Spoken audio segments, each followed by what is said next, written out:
4.1 परिचय। इकाई 3 में हमने सीखा कि सिद्धांत उनके मूल आधारों के आधार पर भिन्न होते हैं। ये आधार वे मान्यताएं या सार्वभौमिक सत्य हैं जिन्हें हम तब स्वीकार करते हैं जब हम कोई शोध समस्या बनाते हैं या किसी सामाजिक घटना की व्याख्या करना चाहते हैं। इकाई 4 में हम सामाजिक विज्ञानों, विशेष रूप से समाजशास्त्र में सैद्धांतिक विश्लेषण के विकास की खोज करके अपनी चर्चा समाप्त करेंगे। हम विकासवादी सिद्धांत से शुरू करेंगे और कार्यात्मक तथा संरचना कार्यात्मक दृष्टिकोणों पर आगे बढ़ेंगे। विकासवादी और कार्यात्मक सिद्धांतों की संक्षिप्त आलोचना करने के बाद हम उत्तर आधुनिकतावाद और समाजशास्त्र तथा नृविज्ञान में प्रतिनिधित्व के संकट पर चर्चा करेंगे। 1980 और 1990 के तनावपूर्ण दशकों में अमेरिकी और महाद्वीपीय सामाजिक विज्ञानों ने लेखकत्व और अधिकार के बीच के संबंध पर गहनता से विचार किया, जिसमें अनुभवजन्य तरीकों से दूर होते हुए व्यक्तिपरकता और प्रतिवर्तिता पर ध्यान केंद्रित किया गया। तेज गति से इकाई 4 आपको उत्तर आधुनिक विद्वानों और उनके विचारों से परिचित कराएगी। अंत में हम भारतीय समाजशास्त्र में वर्तमान पद्धतिगत प्रथाओं पर संक्षेप में चर्चा करेंगे। 4.2 विकासवादी और कार्यात्मक सिद्धांतों के आधार। 19वीं सदी में मनुष्य को एक एकीकृत प्रजाति के रूप में मान्यता देने से स्थानिक अंतरों को लौकिक अंतरों में बदलकर मानव सामाजिक संस्थाओं और संस्कृतियों में भिन्नताओं की व्याख्या की गई। विभिन्न समाजों को विकास के विभिन्न चरणों में माना जाता था। इस विकासवादी सिद्धांत ने माना कि मानव समाज चरणों के माध्यम से प्रगति करता है, समाज को मानव अस्तित्व की एक ही वास्तविकता के रूप में देखता है। संस्कृति को सभी मानवता के लिए समान माना जाता था, जो समय और स्थान के साथ बदलती नहीं थी। सभी समाजों को एक जैसा माना जाता था, कुछ कम विकसित और अन्य अधिक उन्नत होने के कारण अंतर होते थे। प्रगति के इस विचार ने आदिम समाज शब्द को पेश किया, जिसका अर्थ है कि आदिम समाज आधुनिक लोगों के अतीत का प्रतिनिधित्व करते हैं।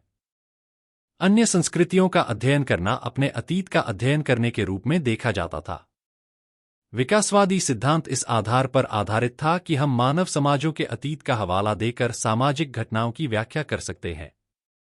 यह अतीत उन समाजों में देखा जा सकता है जो शारीरिक रूप से मौजूद हैं, लेकिन सांस्कृतिक रूप से पिछले समय अवधि में फंसे हुए हैं, जिन्हें हमारे आदिम समकालीन कहा जाता है।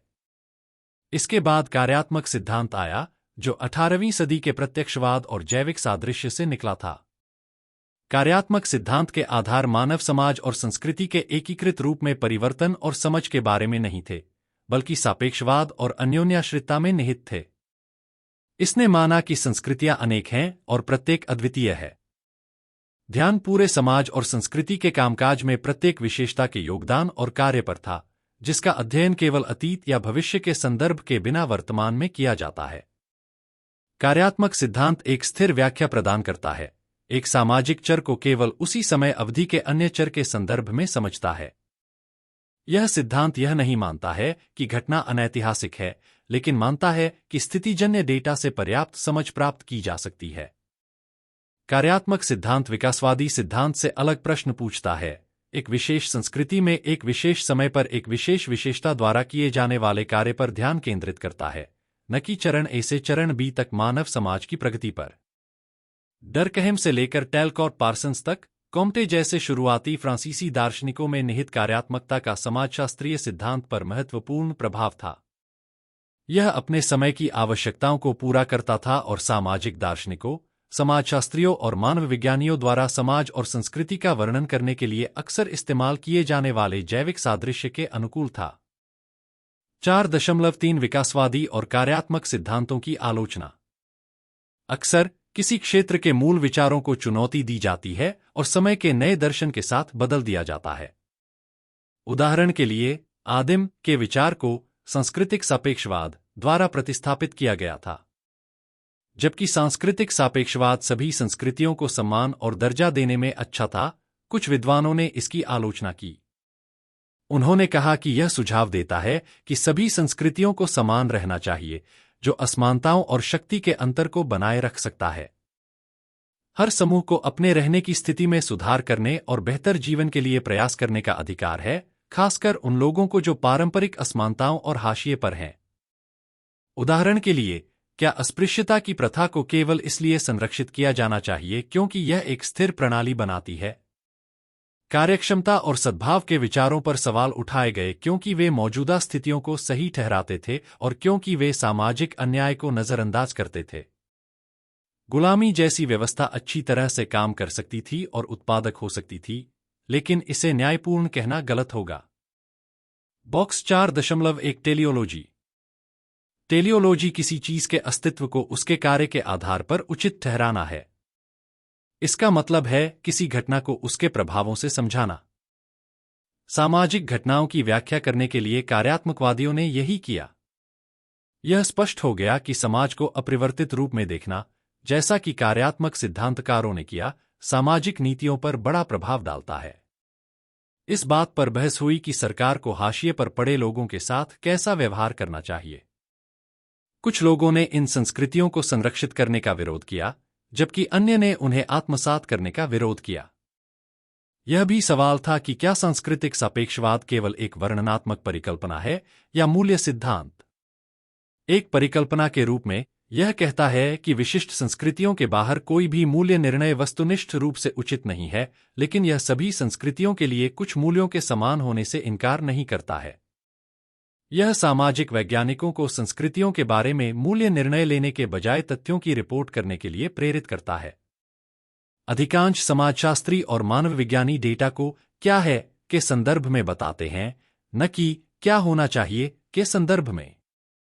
यह अभ्यास नैतिक प्रश्न उठाता है कि क्या विद्वानों को कन्या भ्रूण हत्या जैसी भयानक प्रथाओं का सामना करते समय तटस्थ रहना चाहिए।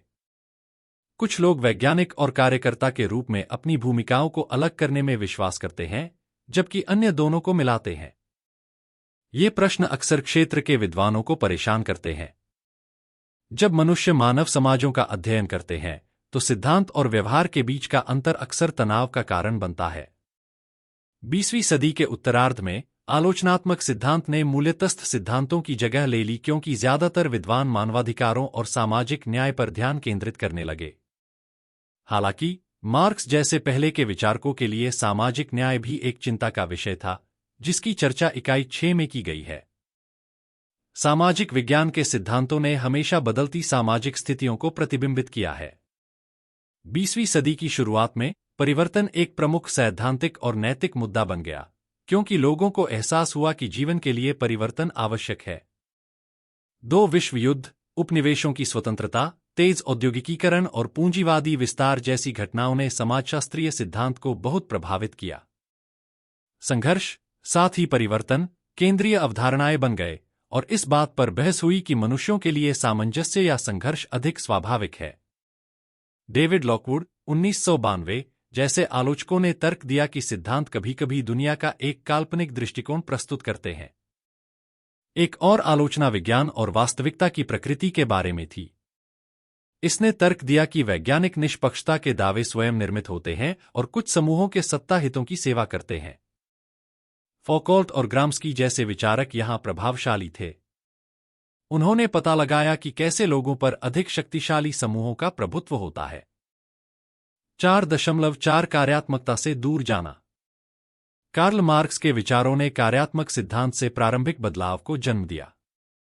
उनका मानना था कि समाज ऐतिहासिक भौतिकवाद द्वारा आकार लेता है, जो समाज के एक सामंजस्यपूर्ण प्रणाली के विचार के साथ संघर्ष करता है, जिसका सांख्यिकीय रूप से विश्लेषण किया जा सकता है। मार्क्स का इतिहास और एक गतिशील परिप्रेक्ष्य पर जोर समाजशास्त्रीय विश्लेषण में आवश्यक हो गया। सामाजिक वास्तविकता को समझने के लिए एक महत्वपूर्ण दृष्टिकोण विकसित करने के लिए उनके कार्य मुख्य उत्प्रेरक थे।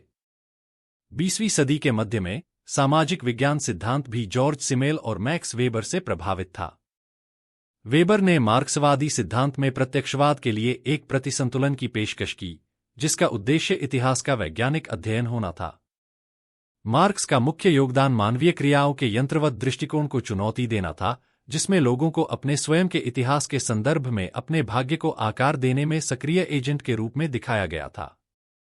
उन्होंने सामाजिक क्रिया को चलाने में भौतिक दुनिया में मानव अस्तित्व के महत्व पर जोर दिया, न कि केवल इतिहास को आकार देने वाले विचारों पर। मार्क्स के विचारों के आलोचकों ने बताया कि उन्होंने समाज को आकार देने और सामाजिक संघर्ष के ध्रुवीकरण में आर्थिक संगठनों और संपत्ति संबंधों के महत्व को बहुत अधिक सामान्यीकृत किया। उन्होंने तर्क दिया कि संपत्ति समाज में शक्ति का एकमात्र स्रोत नहीं है। उदाहरण के लिए, जुमोंट की थीसिस ने दिखाया कि भारत की जाति व्यवस्था में पुजारियों की पवित्र शक्ति को राजाओं की लौकिक शक्ति से बेहतर माना जाता था। इस बात पर भी बहस हुई कि क्या संघर्ष हमेशा सामाजिक परिवर्तन की ओर ले जाता है। ग्लुकमैन 1965 ने पाया कि संघर्ष सामाजिक व्यवस्था को भी बनाए रख सकता है। इन आलोचनाओं के बावजूद समाज की प्रकृति के बारे में मार्क्स के प्रमुख विचारों का सामाजिक विचार पर स्थायी प्रभाव पड़ा। यूनिट 7 देखें। समाजशास्त्र एक अनुशासन के रूप में 1960 के दशक तक काफी हद तक कार्यात्मक रहा, जिसमें दो प्रकार के सिद्धांत विकसित हुए, भव्य सिद्धांत और मध्य श्रेणी के सिद्धांत। भव्य सिद्धांत समाज और इतिहास के बारे में व्यापक सामान्यीकरण करते हैं, जबकि मध्य श्रेणी के सिद्धांत अधिक प्रेरक होते हैं और देखे गए तथ्यों के सीमित सेट पर आधारित होते हैं।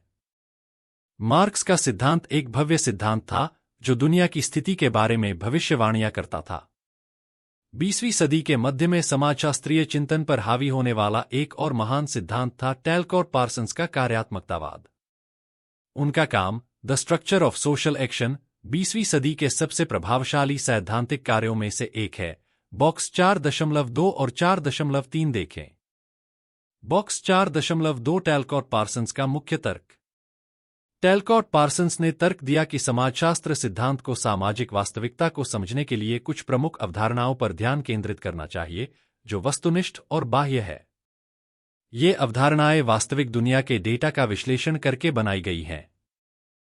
पार्सन्स का उद्देश्य एक प्राकृतिक और सकारात्मक ढांचा बनाना था। उनका मानना था कि सामाजिक वास्तविकता व्यवस्थित पैटर्न का अनुसरण करती है, जिसका विश्लेषण किया जा सकता है। उन्होंने मानव मन के जटिल प्रतीकात्मक कार्यों को भी स्वीकार किया। पार्सन्स का एक्शन थ्योरी व्यापक और कालातीत है, जिसका अर्थ है कि यह किसी भी समय सभी समाजों पर लागू होता है। बॉक्स 4.3 टैलकॉट पार्सन्स का एक्शन थ्योरी। पार्सन्स का स्वैच्छिक एक्शन थ्योरी उन सोच वाले व्यक्तियों पर केंद्रित है जो लक्ष्यों का पीछा करते हैं। ये व्यक्ति अपने लक्ष्यों को प्राप्त करने के लिए अलग अलग तरीकों का सामना करते हैं और अपनी जीवन परिस्थितियों से प्रभावित होते हैं, जो उनके कार्यों को सीमित कर सकते हैं। मूल्य, मानदंड और विचार लक्ष्यों के चुनाव और उन्हें प्राप्त करने के साधनों दोनों का मार्गदर्शन करते हैं। अंततः व्यक्ति अपनी सीमाओं के भीतर अपने लक्ष्यों तक पहुंचने का सबसे अच्छा तरीका चुनने के लिए व्यक्तिपरक निर्णय लेते हैं। इस सिद्धांत को विभिन्न क्षेत्रों में लागू किया गया है, जैसे कि स्वास्थ्य चाहने वाला व्यवहार। एंथनी गिडेंस ने पार्सन्स के दृष्टिकोण की आलोचना की। उन्होंने कहा कि पार्सोनियन समाजशास्त्र और अल्थुसेरियन मार्क्सवाद दोनों में समाज का पुनरुत्पादन उन लोगों की पीठ के पीछे होता है जो उस समाज को बनाते हैं। गिडेंस ने तर्क दिया कि कोई भी दृष्टिकोण इस बात पर विचार नहीं करता है कि लोगों के उद्देश्यपूर्ण कार्यों को कैसे तर्कसंगत बनाया जाता है। पार्सन्स के सिद्धांत में यह मूल्य समति और आंतरिक मानदंडों पर उनके जोर के कारण है, जबकि अल्थुसर के काम में यह एजेंसी के एक नियतात्मक दृष्टिकोण के कारण है। इसलिए सिस्टम के लक्ष्य या तो व्यक्तिगत लक्ष्यों को नियंत्रित करते हैं या प्रतिस्थापित करते हैं। रेडक्लिफ ब्राउन और मालिनोव्स्की द्वारा कार्यात्मक सिद्धांतों की सामाजिक वास्तविकता को सटीक रूप से प्रतिबिंबित नहीं करने के लिए आलोचना की गई थी। 1960 के दशक तक कार्यात्मक दृष्टिकोण के खिलाफ आलोचना बढ़ी, विशेष रूप से एक स्थिर, अपरिवर्तनीय प्रणाली के इसके विचार के खिलाफ, जिसे अवास्तविक माना जाता था। रॉबर्ट मर्टन, रेमंड फर्थ और एडमंड लीच जैसे आलोचकों ने अधिक लचीली पुनर्व्याख्याएं पेश की। मेर्टन ने कार्यात्मक विकल्प और प्रतिस्थापन के विचार प्रस्तुत किए, फर्थ ने सामाजिक संगठन के बारे में बात की और लीच ने गतिशील संतुलन पर चर्चा की। उन्होंने मध्यश्रेणी के सामान्यीकरण पर जोर दिया। सिद्धांत में अगला चरण सामाजिक विकास और परिवर्तन को समझने की ओर स्थानांतरित हो गया, क्योंकि स्थिर दृष्टिकोण एक स्पष्ट रूप से बदलती सामाजिक वास्तविकता को समझाने में विफल रहा। यह दृष्टिकोण तेजी से वैश्विक परिवर्तनों के दौरान ठोस हो गया। सामाजिक विज्ञान में विकासवादी सिद्धांतों का पुनरुत्थान हुआ। समाजशास्त्र में निकलास लुहमैन ने सामाजिक प्रणालियों के अध्ययन में पर्यावरण के महत्व पर प्रकाश डाला। इन सिद्धांतों का उद्देश्य मानव समाज के प्रतीकात्मक पहलुओं को स्वीकार करते हुए व्यापक सामान्यीकरण से अधिक ठोस स्थितियों की ओर बढ़ना था। सांस्कृतिक पारिस्थितिकी और लुहमैन के सिस्टम दृष्टिकोण ने सामाजिक वास्तविकता को समझने में पर्यावरण को एक महत्वपूर्ण कारक के रूप में शामिल किया। पर्यावरण के लिए अनुकूलन केंद्रीय हो गया, जिसमें कुरूपता पर भी विचार किया गया। एक और बड़ा बदलाव यह विश्वास था कि सामाजिक विज्ञान पूरी तरह से प्रत्यक्षवादी नहीं हो सकते। मैक्स वेबर इस सोच में एक उल्लेखनीय व्यक्ति थे। प्रत्यक्षवाद से परे जाने की कोशिश करने के बावजूद वेबर ने अपने विश्लेषण में सामान्यीकरण को शामिल किया, जिससे सामाजिक नियमितताओं में उनका विश्वास दिखा। ये नियमितताएं नेतृत्व और पारंपरिक से तर्कसंगत कानूनी रूपों में इसके विकास पर उनकी चर्चाओं में दिखाई देती हैं। वेबर का महत्वपूर्ण योगदान आधुनिक समाज के विकास के बारे में उनका आलोचनात्मक दृष्टिकोण था। उन्होंने परंपरा के अंत को मानवता के लिए सार्वभौमिक रूप से अच्छा नहीं माना। बेतेले ने वेबर के दृष्टिकोण की तुलना दुर्खीम और रैडक्लिफ ब्राउन से की। उन्होंने कहा कि वेबर का मानना था कि समाजशास्त्रीय जांच को कारणों और कार्यों के साथ साथ अर्थों पर भी ध्यान केंद्रित करना चाहिए। वेबर के लिए प्राकृतिक विज्ञानों के विपरीत व्यक्तियों के व्यक्तिपरक अनुभवों को समझना संभव था। बेतेले ने बताया कि वेबर का तुलनात्मक अध्ययन दृष्टिकोण दुर्खीम और रैडक्लिफ ब्राउन से अलग था, क्योंकि समाज और समाजशास्त्रीय शोध की सीमाओं और संभावनाओं के बारे में उनका दृष्टिकोण अनूठा था। वेबर के दृष्टिकोण ने जैविक सादृश्य को मदद से ज्यादा बाधा के रूप में देखा। अब हम विचार कर सकते हैं कि कार्यात्मक दृष्टिकोण की जगह किसने ली। 4.5 कार्यात्मकता के बाद क्या हुआ? कार्यात्मकता से एक बड़ा बदलाव संघर्ष को समाज के केंद्रीय भाग के रूप में मान्यता देना था। समाज को सामंजस्य और कार्य के बजाय संघर्ष और प्रतिस्पर्धा के संदर्भ में अधिक देखा जाने लगा। व्यक्तिगत और समूह हितों के साथ साथ सत्ता, सहयोग और परोपकारिता से अधिक महत्वपूर्ण हो गई। 20वीं सदी की दमनकारी घटनाओं जैसे विश्व युद्ध, होलोकॉस्ट, औपनिवेशिक शासन का हाशिए पर जाना और नरसंहार और वियतनाम और कोरिया में संघर्ष ने समाज के बारे में एक आलोचनात्मक दृष्टिकोण को जन्म दिया, जहां यूटोपिया अप्राप्य लग रहा था। जॉर्ज लुकाक्स और जुर्गन हेबरमास जैसे विचारकों के सिद्धांत बहुत विचारशील थे और अंतर्विषयकता जैसी प्रक्रियाओं पर केंद्रित थे। वे दुनिया में अमानवीय प्रक्रियाओं और मानवीय पहलू को हटाने में सिद्धांत की भूमिका से गहराई से चिंतित थे। दुनिया के विभिन्न हिस्सों में उत्पीड़न और मानवीय संघर्ष अक्सर विश्लेषण के मुख्य विषय बन गए। लुकाक्स के विचारों के बारे में गिडेंस के उद्धरण के लिए बॉक्स 4.5 देखें। बॉक्स 4.5 लुकाक्स के विचार जैसा कि गिडेंस में उल्लेख किया गया है 1987, 235। वेबर और पार्सन्स के बीच लुकाक्स 1885 से 1971 और फ्रैंकफर्ट स्कूल हैं और है बर्मास पार्सोनियन विचार के अपने विश्लेषण को कार्यात्मक तर्क की आलोचना के माध्यम से आगे बढ़ाते हैं। वेबर की तर्कसंगता की व्याख्या, लुकाक्स की रिफिकेशन की चर्चा और होरखाइमर और एडोर्नो द्वारा साधनात्मक तर्क की आलोचना के बीच संबंध स्पष्ट है। वे सभी इस बात पर सहमत हैं कि पश्चिमी समाज के विकास में तर्कसंगता बढ़ाना एक प्रमुख प्रवृत्ति है। हालांकि वे तर्कसंगता के विभिन्न पहलुओं पर जोर देते हैं, वे वेबर से सहमत हैं कि आधुनिक संस्कृति में उद्देश्यपूर्ण तर्कसंगत कार्रवाई पर जोर देने से दैनिक जीवन में नैतिक अर्थ की हानि होती है और स्वतंत्रता में कमी आती है। एबरमास का योगदान। एबरमास के योगदान को इस बात से नकार कर सारांशित किया जा सकता है कि विज्ञान ही मनुष्यों के लिए उपलब्ध ज्ञान का एकमात्र रूप है। उनके अनुसार ज्ञान के 3 प्रकार हैं: I, अनुभवजन्य विश्लेषणात्मक ज्ञान, 2, व्याख्यात्मक ऐतिहासिक ज्ञान और 3, आलोचनात्मक ज्ञान। पहला प्रकार प्राकृतिक विज्ञान और पारंपरिक समाजशास्त्र में पाया जाता है।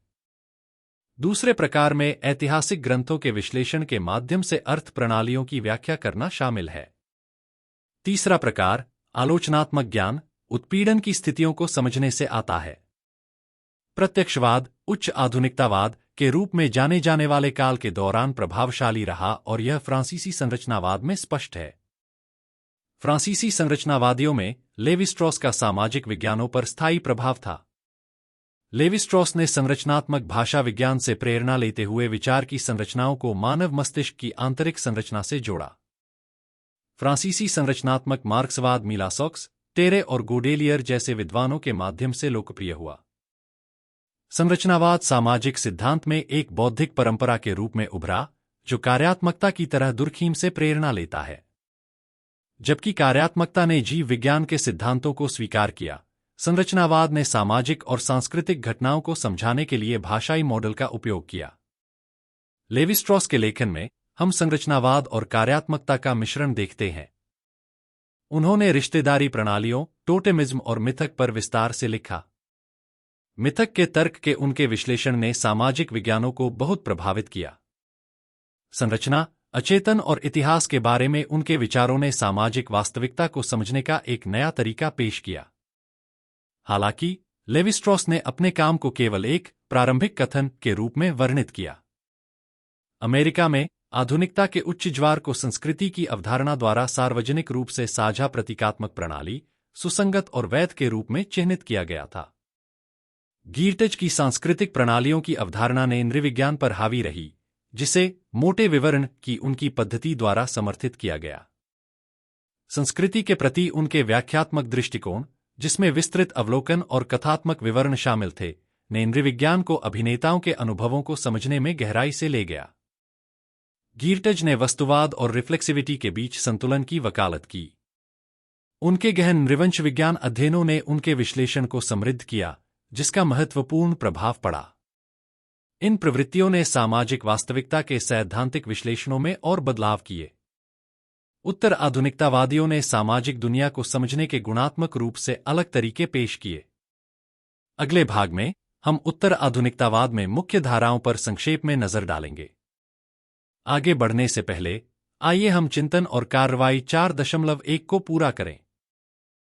चिंतन और कार्रवाई 4.1। एक बार फिर इग्नू की पुस्तक 002 इकाई 4 कार्यात्मकता के बाद क्या के भाग 4.5 में उल्लिखित है। बर्मास द्वारा दिए गए ज्ञान के 3 प्रकारों को देखें और आपके द्वारा पहले से पढ़ी गई इकाइयों में उल्लिखित समाजशास्त्रियों के कार्यों से प्रत्येक प्रकार के कम से कम 2 उदाहरण प्रदान करें। इन समाजशास्त्रियों के विभिन्न लेखन के शीर्षकों के लिए आपको पुस्तक के अंत में दी गई संदर्भों की सूची को ध्यान से देखना होगा। अपने उदाहरणों की तुलना अपने अध्ययन केंद्र में साथी शिक्षार्थियों के उदाहरणों से करें और अपने उदाहरणों के चयन की सटीकता की जांच के लिए अपने शैक्षणिक परामर्शदाता के साथ उन पर चर्चा करें। चिंतन और कार्रवाई 4.1 है बर्मास द्वारा ज्ञान के प्रकार। परिचय। एक प्रमुख जर्मन समाजशास्त्री और दार्शनिक जुर्गन हैबरमास ने ज्ञान को 3 अलग-अलग प्रकारों में वर्गीकृत किया: अनुभवजन्य विश्लेषणात्मक ज्ञान, ऐतिहासिक हेरमेनेउटिक ज्ञान और आलोचनात्मक मुक्ति ज्ञान। यह वर्गीकरण जानने के विभिन्न तरीकों को समझने में महत्वपूर्ण है और समाजशास्त्र के क्षेत्र में प्रभावशाली रहा है। यह निबंध इग्नू के 002 पाठ्यक्रम की इकाइयों में उल्लिखित समाजशास्त्रियों के कार्यों से प्रत्येक प्रकार के ज्ञान के उदाहरण प्रदान करेगा। इसका उद्देश्य समाजशास्त्रीय शोध और सिद्धांतों के माध्यम से इन प्रकारों को चित्रित करना है, जिससे हैबरमास के वर्गीकरण की हमारी समझ में वृद्धि होगी। एक अनुभवजन्य विश्लेषणात्मक ज्ञान। अनुभवजन्य विश्लेषणात्मक ज्ञान उस ज्ञान से संबंधित है जिसे देखा, मापा और परिमाणित किया जा सकता है। इसमें घटनाओं को समझने के लिए वैज्ञानिक तरीकों का उपयोग शामिल है और अक्सर प्राकृतिक विज्ञानों से जुड़ा होता है। समाजशास्त्र में इस प्रकार का ज्ञान सर्वेक्षण, प्रयोग और सांख्यिकीय विश्लेषण जैसे मात्रात्मक शोध विधियों के माध्यम से उत्पन्न होता है। समाजशास्त्रियों के उदाहरण: एमिल दुर्खीम, आत्महत्या 1897। दुर्खीम का अध्ययन, आत्महत्या, अनुभवजन्य विश्लेषणात्मक ज्ञान का एक सर्वोत्कृष्ट उदाहरण है। इस कार्य में दुर्खीम ने विभिन्न सामाजिक संदर्भों और समूहों में आत्महत्या दरों पर व्यवस्थित रूप से डेटा एकत्र और विश्लेषण किया। उन्होंने आत्महत्या दरों और धर्म, वैवाहिक स्थिति और सामाजिक एकीकरण जैसे कारकों के बीच सहसंबंध स्थापित करने के लिए सांख्यिकीय तरीकों का इस्तेमाल किया। दुर्खीम के अध्ययन का उद्देश्य आत्महत्या के सामाजिक कारणों की पहचान करना था, यह प्रदर्शित करते हुए कि कैसे अनुभवजन्य शोध सामाजिक घटनाओं के भीतर पैटर्न और संबंधों को उजागर कर सकता है। Max weber, Protestant ethic and the spirit of capitalism, 1905। जबकि वेबर के काम को अक्सर विभिन्न प्रकार के ज्ञान का मिश्रण माना जाता है, Protestant ethic and the spirit of capitalism में उनके पद्धतिगत दृष्टिकोण में महत्वपूर्ण अनुभवजन्य विश्लेषणात्मक तत्व शामिल हैं। वेबर ने प्रोटेस्टेंट नैतिकता और पूंजीवाद के विकास के बीच संबंधों का पता लगाने के लिए ऐतिहासिक डेटा और मात्रात्मक विश्लेषण का उपयोग किया।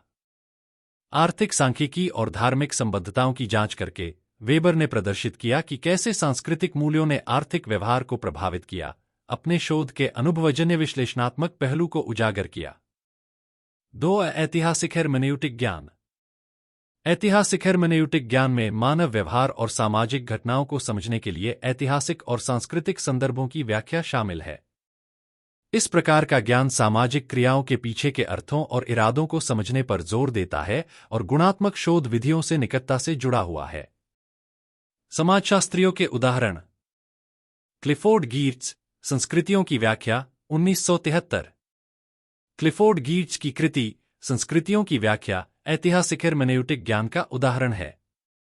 गीर्च ने मोटे विवरण की अवधारणा पेश की, जिसमें विशिष्ट सांस्कृतिक सेटिंग्स के भीतर उनके अर्थों को समझने के लिए सामाजिक क्रियाओं को गहराई से संदर्भित करना शामिल है।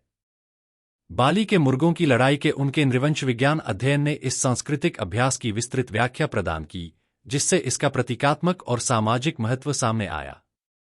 गीट्स का दृष्टिकोण सामाजिक घटनाओं के अर्थों को समझने के लिए ऐतिहासिक और सांस्कृतिक संदर्भ को समझने के महत्व पर प्रकाश डालता है। मैक्स वेबर, अर्थव्यवस्था और समाज, 1922। वेबर की अर्थव्यवस्था और समाज भी ऐतिहासिक हेरमेन्यूटिक ज्ञान को प्रदर्शित करती है, विशेष रूप से वेरस्टेन व्याख्यात्मक समझ की उनकी अवधारणा के माध्यम से। वेबर ने व्यक्तियों द्वारा अपने कार्यों से जुड़े व्यक्तिपरक अर्थों को समझने की आवश्यकता पर जोर दिया। सामाजिक क्रिया, अधिकार और युक्तिकरण प्रक्रियाओं के विभिन्न रूपों के उनके विश्लेषण के लिए एक व्याख्यात्मक दृष्टिकोण की आवश्यकता होती है, जो उन ऐतिहासिक और सांस्कृतिक संदर्भों पर विचार करता है जिनमें ये घटनाएं घटित होती हैं। इस प्रकार वेबर का कार्य समाजशास्त्रीय जांच के व्याख्यात्मक पहलू को रेखांकित करता है। 3. आलोचनात्मक मुक्ति ज्ञान। आलोचनात्मक मुक्ति ज्ञान का उद्देश्य सत्ता संरचनाओं और विचारधाराओं की पहचान करना और उन्हें चुनौती देना है, जो असमानता और उत्पीड़न को कायम रखते हैं। इस प्रकार का ज्ञान आलोचनात्मक सिद्धांत में निहित है और व्यक्तियों और समूहों को उनकी स्वतंत्रता और क्षमता को बाधित करने वाली सामाजिक शक्तियों को उजागर करके सशक्त बनाने का प्रयास करता है। समाजशास्त्रियों के उदाहरण। Karl Marx, Capital, 1867। Karl Marx की कैपिटल आलोचनात्मक मुक्ति ज्ञान की परंपरा में एक आधारभूत पाठ है। मार्क्स ने पूंजीवादी व्यवस्था का आलोचनात्मक विश्लेषण किया, जिसमें उन्होंने मजदूर वर्ग के शोषण और अलगाव पर ध्यान केंद्रित किया। राजनीतिक अर्थव्यवस्था की उनकी आलोचना ने पूंजीवाद में निहित शक्ति, गतिशीलता और वर्ग संघर्ष को उजागर किया, जिसका उद्देश्य क्रांतिकारी परिवर्तन को प्रेरित करना था। मार्क्स के काम ने सर्वहारा वर्ग को उनके उत्पीड़न को समझने और चुनौती देने के लिए एक सैद्धांतिक ढांचा प्रदान करके मुक्ति दिलाने की कोशिश की। Herbert Marquess, one dimensional man, 1964। Herbert Marquess का वन डायमेंशनल मैन आलोचनात्मक मुक्ति ज्ञान का एक और प्रमुख उदाहरण है। मार्क्यूज ने उपभोक्ता संस्कृति और तकनीकी तर्कसंगता के माध्यम से व्यक्तित्व और आलोचनात्मक सोच को दबाने की उनकी क्षमता के लिए उन्नत औद्योगिक समाजों की आलोचना की। उन्होंने तर्क दिया कि ये समाज एक आयामी व्यक्ति बनाते हैं जो वर्चस्व की प्रणाली में एकीकृत होता है। मार्कस के काम का उद्देश्य आलोचनात्मक चेतना को जगाना और नियंत्रण के तंत्र को उजागर करके तथा मानव मुक्ति की वकालत करके सामाजिक परिवर्तन को बढ़ावा देना था। साथ ही शिक्षार्थियों के साथ तुलना और अकादमिक परामर्शदाता के साथ चर्चा। साथ ही शिक्षार्थियों के साथ जुड़ना और अकादमिक परामर्शदाता के साथ इन उदाहरणों पर चर्चा करना मूल्यवान अंतर्दृष्टि और विविध दृष्टिकोण प्रदान कर सकता है। उदाहरणों की तुलना करने से इस बात की गहरी समझ मिलती है कि विभिन्न समाजशास्त्री 3 प्रकार के ज्ञान में कैसे योगदान करते हैं। चर्चाएं उदाहरणों के चयन को परिष्कृत करने और बरमास के वर्गीकरण का प्रतिनिधित्व करने में उनकी सटीकता सुनिश्चित करने में भी मदद कर सकती हैं। अनुभवजन्य विश्लेषणात्मक ज्ञान। डर्कहेम के आत्महत्या की तुलना रॉबर्ट मर्टन के सोशल स्ट्रक्चर एंड एनोमी, 1938 जैसे अन्य मात्रात्मक अध्ययनों से की जा सकती है, जो सामाजिक घटनाओं को समझने के लिए अनुभवजन्य तरीकों का भी उपयोग करते हैं। वेबर के Protestant ethic and the spirit of capitalism पर समकालीन अध्ययनों के साथ चर्चा की जा सकती है, जो संस्कृति और आर्थिक व्यवहार के बीच संबंधों का पता लगाने के लिए समान अनुभवजन्य विश्लेषणात्मक दृष्टिकोणों का उपयोग करते हैं। ऐतिहासिक हेरमेन्यूटिक ज्ञान। गिर्च की संस्कृतियों की व्याख्या की तुलना इरविंग गोफमैन की the presentation of self in everyday life 1959 जैसी अन्य नृवंश विज्ञान संबंधी कृतियों से की जा सकती है, जो सामाजिक अंतःक्रियाओं को समझने के लिए व्याख्यात्मक विधियों का भी उपयोग करती है। वेबर की अर्थव्यवस्था और समाज की तुलना नॉर्बर्ट एलियास की द सिविलाइजिंग प्रोसेस 1939 जैसे अध्ययनों से की जा सकती है, जो दीर्घकालिक सामाजिक परिवर्तनों का विश्लेषण करने के लिए ऐतिहासिक हेरमेन्यूटिक विधियों का भी उपयोग करती है। महत्वपूर्ण मुक्ति ज्ञान। मार्क्स की पूंजी की चर्चा एंटोनियो ग्राम्स्की की प्रिजन नोटबुक 1929 से 1935 जैसी अन्य आलोचनात्मक कृतियों के संबंध में की जा सकती है, जिसका उद्देश्य सत्ता संरचनाओं को उजागर करना और उन्हें चुनौती देना भी है। मार्कस के वन डायमेंशनल मैन की तुलना पाउलो फ्रेयर की पेडागोजी ऑफ द ऑप्रेस्ड 1968 जैसी कृतियों से की जा सकती है, जो आलोचनात्मक शिक्षाशास्त्र के माध्यम से हाशिए पर पड़े समूहों को सशक्त बनाने का प्रयास करती है। निष्कर्ष। एबरमास के 3 प्रकार के ज्ञानानुभवजन्य विश्लेषणात्मक, ऐतिहासिक व्याख्यात्मक और आलोचनात्मक मुक्ति को समझना समाजशास्त्रीय शोध का विश्लेषण करने के लिए एक व्यापक रूपरेखा प्रदान करता है। दुर्खीम, वेबर, गिर्च, मार्क्स और मार्कस के कार्यों से चर्चा किए गए उदाहरण बताते हैं कि विभिन्न पद्धतिगत दृष्टिकोण सामाजिक घटनाओं की हमारी समझ में कैसे योगदान करते हैं। साथ ही शिक्षार्थियों और शैक्षणिक परामर्शदाताओं के साथ चर्चा में शामिल होना विविध दृष्टिकोण और आलोचनात्मक अंतर्दृष्टि प्रदान करके इस समझ को और समृद्ध करता है। यह अभ्यास न केवल है बरमास के वर्गीकरण की हमारी समझ को गहरा करता है, बल्कि समाजशास्त्रीय शोध का आलोचनात्मक मूल्यांकन करने की हमारी क्षमता को भी बढ़ाता है। 4.6 उत्तर आधुनिकतावाद। दुनिया भर में सिद्धांत में एक बड़ा बदलाव हुआ, खासकर सामाजिक विज्ञानों में, जिसमें वैज्ञानिक के श्वेत और पुरुष होने के विचार को चुनौती दी गई, जिसका उल्लेख इकाई 2 में किया गया है। यह बदलाव उत्तर आधुनिकतावाद के साथ आया, जिसने आलोचना की कि ग्रंथों का निर्माण कैसे किया जाता है, उनके राजनीतिक पहलुओं पर ध्यान केंद्रित किया। अब लिखी गई हर चीज को शुद्ध सत्य के रूप में नहीं, बल्कि इतिहास, राजनीति और लेखक की रणनीति द्वारा आकार दिया गया माना जाता है। आधुनिकतावाद के दौरान स्वीकार की गई अवधारणाओं पर अब सवाल उठाए जा रहे हैं। उदाहरण के लिए, संस्कृति को अब एक समूह के दिमाग का प्रतिनिधित्व करने वाली एक निश्चित इकाई के रूप में नहीं देखा जाता है, बल्कि एक गतिशील और विवादित प्रक्रिया के रूप में देखा जाता है, जहां नई पहचान बनती है। निर्माण का यह विचार विखंडन पर निर्भर था। 1970 के दशक के बाद विखंडन और विध्वंसीकरण मानविकी, साहित्य और कला के माध्यम से फैल गया। पश्चिमी विज्ञान द्वारा परिभाषित ज्ञान में विश्वास को चुनौती दी गई, जैसा कि पश्चिमी सभ्यता में प्रगति के विचार को चुनौती दी गई थी। इस धारणा की आलोचना की गई कि पश्चिमी विज्ञान के माध्यम से तथ्यों और वास्तविकता को स्थापित किया जा सकता है। आधुनिकता से यह बदलाव इसलिए हुआ क्योंकि पश्चिमी विज्ञान और ज्ञान प्रणालियां पर्यावरण संकटों, एड्स जैसी बीमारियों, नागरिक समाज के मुद्दों और बढ़ती असमानताओं को हल करने में विफल रहीं। दूसरा कारण विविध पृष्ठभूमियों से विद्वानों का उभरना था, जिन्होंने पहले से स्वीकृत सत्य को चुनौती दी। औपनिवेशिक आलोचना और नारीवादी आलोचना ने इस चुनौती का नेतृत्व किया। नए विद्वानों ने औपनिवेशिक ज्ञान के पीछे की राजनीतिक और आर्थिक वास्तविकताओं का पता लगाया, इसके उत्पादन में इतिहास और शक्ति की गतिशीलता का पता लगाया। भारत से एक उदाहरण के लिए बॉक्स 4.6 देखें। बॉक्स 4.6 सबाल्टर्न इतिहास। इस नए सैद्धांतिक दृष्टिकोण का एक प्रमुख परिणाम इतिहास को फिर से लिखना था, जैसा कि the new Cambridge history of India की पुस्तकों और रंजीत गुहा द्वारा संपादित सबाल्टर्न इतिहास श्रृंखला में देखा जा सकता है।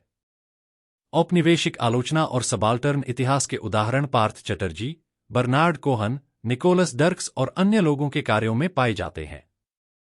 एडवर्ड सईद के लेखन ने इनमें से कई कार्यों को प्रेरित किया।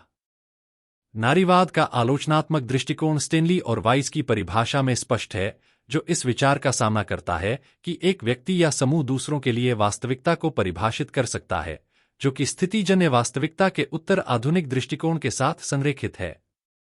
उत्तर आधुनिकतावाद ने शोधकर्ता और शोध किए जाने वाले के बीच संबंधों को भी फिर से परिभाषित किया, जिससे वे ज्ञान उत्पादन में समान भागीदार बन गए।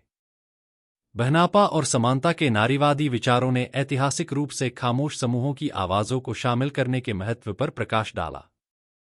प्रमुख नारीवादी लेखिका ऑड्रे लॉर्ड ने तर्क दिया कि रंगीन महिलाओं, गरीब महिलाओं और समलैंगिकों के दृष्टिकोणों की अनदेखी करना अकादमिक अहंकार है। उत्तर आधुनिकतावादियों, विशेष रूप से नारीवादियों ने ज्ञान की तटस्थता पर सवाल उठाया, जो परंपरागत रूप से शोधकर्ताओं का पक्षधर था और कार्रवाई से अलग था। 20वीं सदी के उत्तरार्ध में सक्रिय विद्वान अकादमिक जगत में आवश्यक हो गए, जिन्होंने सिद्धांत को वास्तविक दुनिया के संदर्भों में लाया। 4.7 उत्तर आधुनिकतावाद के अलावा अन्य रुझान। अपनी सजगता के बावजूद, उत्तर आधुनिकतावाद मानवीय असमानता को पूरी तरह से संबोधित नहीं कर सका। विविधता के मुद्दे और असमानता, पीड़ा और शोषण की आलोचनाएं 21वीं सदी में भी प्रासंगिक बनी हुई हैं। 1990 के दशक में घटना विज्ञान, अस्तित्ववाद और व्याख्याशास्त्र जैसे पूर्व उत्तराधुनिक दर्शन में नए सिरे से रुचि पैदा हुई। बॉड्रिलार्ड ने देर से पूंजीवाद में संकेतकों के महत्व पर जोर देकर मार्क्सवादी सिद्धांत को बदल दिया, जहां विज्ञापन और उपभोग की जरूरतें वर्ग संबंधों से अधिक आर्थिक प्रक्रियाओं को संचालित करती हैं। ग्राम्स्की की आधिपत्य की अवधारणा ने इस बात पर प्रकाश डाला कि कैसे सांस्कृतिक प्रक्रियाएं न केवल क्रूर शक्ति प्रभुत्व बनाए रखती हैं, यह दर्शाता है कि लोग अक्सर प्रमुख विचारधाराओं से प्रभावित होने पर अपने हितों के खिलाफ काम करते हैं। फौकॉल्ट के काम ने स्थापित ज्ञान की आलोचना की, इसे शक्ति और आधिपत्य से जोड़ा। सांस्कृतिक अध्ययन उभरे, जिसमें संस्कृति को एक वस्तुनिष्ठ स्थिति के बजाय विवादित पहचानों और वर्चस्व और प्रतिरोध के लिए एक उपकरण के रूप में देखा गया। अस्तित्व की स्थितियों पर ध्यान केंद्रित करते हुए दुनिया के भौतिक दृष्टिकोण की ओर रुझान, उत्तर आधुनिक दृष्टिकोण की तुलना में अधिक मार्क्सवादी दृष्टिकोण को दर्शाता है। सामाजिक विज्ञानों के लिए तर्क को संभावित रूप से समाप्त करने के लिए चरम विघटन की आलोचना की गई है। 20वीं सदी की शुरुआत में संरचनावादियों और मार्क्सवादियों के बीच इस बात पर बहस चल रही थी कि वास्तविकता को सांकेतिक संरचनाओं या भौतिक स्थितियों और आर्थिक शोषण द्वारा परिभाषित किया जाता है या नहीं। पियरे बोर्डियू, एक प्रमुख समकालीन विचारक, ने लेवी-स्ट्रॉस के संरचनावाद और मार्क्सवाद के बीच की खाई को पाटने की कोशिश की। बोर्डियू ने स्थिर मानसिक संरचनाओं और इतिहास द्वारा आकार दिए गए गतिशील मानव विषय के बीच संघर्ष को नोट किया, यह प्रदर्शित करते हुए कि वैचारिक संरचनाएं कार्यों को कैसे प्रभावित करती हैं। उनके अभ्यास के सिद्धांत, बॉक्स 4.7 देखें, ने दिखाया कि कैसे अमूर्त मानदंड वास्तविक असमानताओं को पैदा करते हुए वास्तविक अभ्यास बन जाते हैं। बॉक्स 4.7 बोर्डियू का अभ्यास का सिद्धांत। बोर्डियू ने विचारधाराओं के अचेतन आयाम को डोक्सा के रूप में वर्णित किया, जिसमें गहराई से निहित आदतें और विश्वदृष्टि शामिल हैं जो बिना किसी सवाल के चलते हैं। आदत आंतरिक स्वभाव है जो क्रियाओं का मार्गदर्शन करता है, मौजूदा स्थितियों को पुनः पेश करता है। बोर्डियू के अनुसार असमानताएं सांस्कृतिक रूप से मनमानी हैं, जिनमें वस्तुनिष्ठ तर्कसंगता का अभाव है। हालांकि उनका सिद्धांत मानव रचनात्मकता और एजेंसी के लिए पूरी तरह से जिम्मेदार नहीं है। वैश्वीकृत दुनिया में संस्कृति और समाज को तेजी से तरल अवधारणाओं के रूप में देखा जाता है। पहचानें स्थिर नहीं हैं, बल्कि विवादित हैं और विभिन्न स्थानीय और वैश्विक तत्वों से बनी हैं। परंपराओं को लगातार नए सिरे से आविष्कार किए जाने के रूप में देखा जाता है। फौकॉल्ट ने पश्चिमी ज्ञान की आलोचना सत्य के बजाय वर्चस्व के उपकरण के रूप में की, जो विज्ञान की पवित्रता को कमजोर करता है। विज्ञान को अब एक क्षेत्रीय ज्ञान के रूप में देखा जाता है, जिसने तर्क के बजाय बल के माध्यम से दूसरों पर हावी होने की कोशिश की है। यह बदलाव सामाजिक विज्ञानों को प्रभावित करता है, शोध विषय और पर्यवेक्षकवलोकित असमानता के पुनर्मूल्यांकन का आग्रह करता है। मनोवैज्ञानिकों के लिए इसका मतलब सांस्कृतिक निर्माणों के रूप में सामान्य और असामान्य की धारणाओं पर पुनर्विचार करना है। इस सत्य के विघटन की जीत यह है कि विषय लगाए गए मानदंडों का विरोध कर सकते हैं। विविधता को अपनाना और असमानता को अस्वीकार करना समकालीन सिद्धांत के प्रमुख लक्ष्य हैं, जो एक बेहतर दुनिया के लिए लक्ष्य बनाते हैं। सामाजिक वास्तविकता को समझने और उसे आकार देने में सक्रिय भागीदारी 21वीं सदी में मान्यता प्राप्त कर रही है। 4.8 निष्कर्ष। सामाजिक विज्ञानों में सैद्धांतिक दृष्टिकोणों की हमारी खोज के अंत में आइए आज भारत में समाजशास्त्र पर नजर डालें। भारतीय समाजशास्त्र तथ्य खोज के प्रति प्रतिबद्धता के साथ सजगता को जोड़ता है, जो सकारात्मकता की विरासत है। महात्मा गांधी का ज़मीन पर रहते हुए प्रभावों के प्रति खुले रहने का विचार प्रासंगिक है। 1938 में शरद चंद्र रॉय ने वस्तुनिष्ठ सांस्कृतिक डेटा जांच को व्यक्तिपरक विसर्जन और अंतर्ज्ञान के साथ जोड़ने पर जोर दिया। रॉय का अनुसरण करते हुए मदन ने एक मध्यस्थिति की वकालत की, जिसमें ठोस और विशेष का वर्णन और व्याख्या की गई और अमूर्त और सामान्य अवधारणाओं का उपयोग करके कारण संबंधी स्पष्टीकरण प्रदान किए गए। भारतीय सामाजिक शोध पद्धति में परंपरा पर ध्यान केंद्रित किया गया है। सिंह ने सवाल किया कि क्या समाजशास्त्र एक सार्वभौमिक विज्ञान है या सामाजिक संरचनाओं और संबंधों को देखने में सजगता द्वारा चिह्नित एक संज्ञानात्मक शैली है। भारतीय सामाजिक विज्ञान शोधकर्ताओं ने वैश्विक विचारधाराओं के साथ जुड़ाव किया है, कभी कभी स्पष्ट दिशाओं का चयन किया है। पार्थोनाथ मुखर्जी ने भारत में भौतिक विज्ञान, दर्शन और सामाजिक विज्ञान को संश्लेषित करने वालों और समग्रता और संदर्भीकरण पर ध्यान केंद्रित करने वालों के बीच बहस का उल्लेख किया। अन्य लोगों ने पश्चिमी आधारित समाजशास्त्र को भारतीय मूल्यों के साथ संरेखित न होने के रूप में खारिज कर दिया। फील्ड वर्क बनाम सर्वेक्षण अनुसंधान पर भी बहस हुई है। भारतीय सामाजिक विज्ञान अनुसंधान परिषद की प्रवृत्ति रिपोर्ट विद्वानों के झुकाव को दर्शाती है। मुखर्जी ने कठोर शोध में गिरावट और बेमेल यूरोसेंट्रिक अवधारणाओं के उपयोग की आलोचना की। मुखर्जी ने मेर्टन के अनुशासित उदारवाद को प्राथमिकता दी, बिना किसी पूर्व अस्वीकृति या बिना किसी आलोचना के स्वीकृति के कई प्रतिमानों के लिए खुलेपन को बढ़ावा दिया। गांधी का ग्राउंडिंग दृष्टिकोण, मदन की मध्यस्थिति और मेर्टन की उदारवादिता से पता चलता है कि भारतीय सामाजिक वैज्ञानिकों को जांच के तर्क के साथ गहन जुड़ाव की आवश्यकता है। शिक्षार्थियों को विभिन्न पद्धतिगत दृष्टिकोणों को समझने के लिए भारतीय समाजशास्त्र और आर्थिक और राजनीतिक साप्ताहिक जैसे पत्रिकाओं में लेखों की जांच करनी चाहिए। लिंग और दलित आंदोलनों पर हाल के अध्ययन भारत में रिफ्लेक्सिव समाजशास्त्र के उदाहरण प्रदान करते हैं।